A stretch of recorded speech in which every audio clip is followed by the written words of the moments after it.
Hello everyone, and welcome to the weird, scary and horrible parts of humanity. Newsreaders play an integral part in our society, invited into our homes day after day, night after night at regular intervals. Their celebrity status, however, can leave them as victims of stalking, harassment, kidnapping, ransom, and, in the case of Lynette Lithgow, even murder. Lynette Lithgow was born in 1950 in Port of Spain on Trindad Tobago.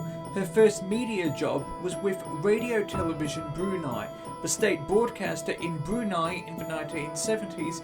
However, it was in the United Kingdom where she found the most success, moving there in the 1980s. She initially worked as a presenter for Midlands Today, the BBC's regional television news service of the West Midlands based in Nottingham, before moving to Granada TV, an ITV affiliate in central England, as a continuity announcer. The height of her career came when she moved to London as a newsreader for BBC News in 1988, including filling in for the midday news, working for BBC World News in 1991, as well as presenting BBC Two's News View. She made history as the first newsreader in the UK to announce the resignation of Prime Minister Margaret Thatcher in 1990. Lithgow hit the headlines for all the wrong reasons when tabloids accused her of having an affair with the then Manchester United chairman Martin Edwards in 1996. She left the BBC shortly after this, moving to Paris to undertake a career in writing before pursuing a legal degree from the University of Oxford.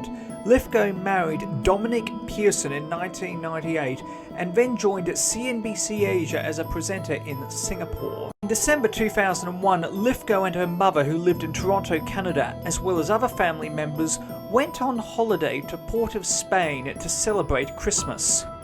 Between the 11th of December and the 12th of December 2001, Lithgow, her mother Maggie Lee and her brother-in-law John Cooper, an agricultural consultant and a former employee of the United Nations, were found dead in Cooper's 12-room bungalow in Cascade, Port of Spain, in the bungalow's blood-splattered bathroom. Cooper's body was found in the bathtub, while Lithgow and Lee were found on the floor. All three had been repeatedly cut with a machete, with their throats slit, gagged, and their hands tied behind them with electrical flex.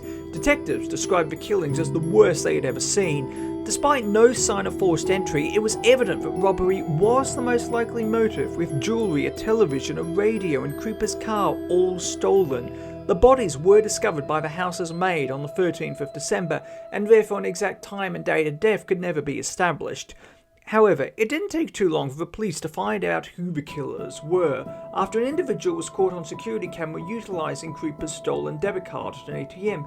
But who it was surprised everyone. It was 18-year-old Daniel Agard, Lithgow's great-nephew. He had committed the frenzied attack with his neighbour, 23-year-old Lester Pittman.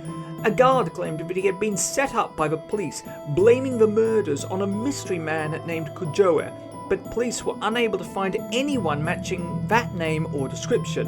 An 8-week trial took place in 2004, but just 7 days prior to the conclusion of the 8-week trial, the Privy Council reversed a ruling that Trindad and Tobago's mandatory death penalty for murder convictions was unconstitutional. Labour leader Sir Keir Starmer was heavily criticised in March 2020 when it was revealed that as a Human Rights Watch, he tried to block the death penalty for Agard and Pittman. Both were given a mandatory death sentence. The last individual executed in the country, Anthony Briggs, was executed on the 22nd of June 1999 to the protest of human rights groups, despite 75% of the population of Trindad and Tobago supporting capital punishment at the time. Both Agard and Pittman were sentenced to hang on Friday the 16th of July 2004. However, this did not go through as scheduled. Pittman's case was reheard in 2013. The court heard psychological comments by Dr. Maharaj, who testified that Pittman had not been of sound mind at the time of the attack. The Court of Appeal commuted his death sentence to 40 years. Pittman cannot be released until his full sentence is served.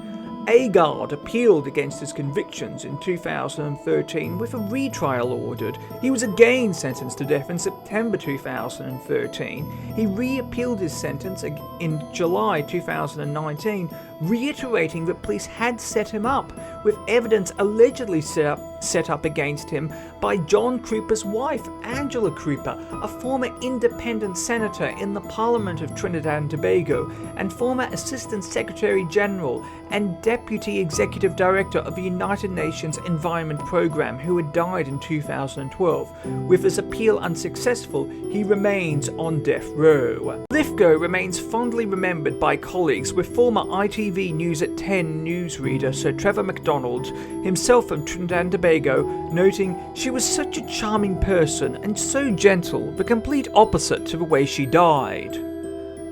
In 2005, the Harvard Kennedy School established a fund in Lithgow's honour to support students with an interest in journalism. Thank you for watching. Please do yourself a favour and hit that like and subscribe button and the bell icon to inform you when new videos come out.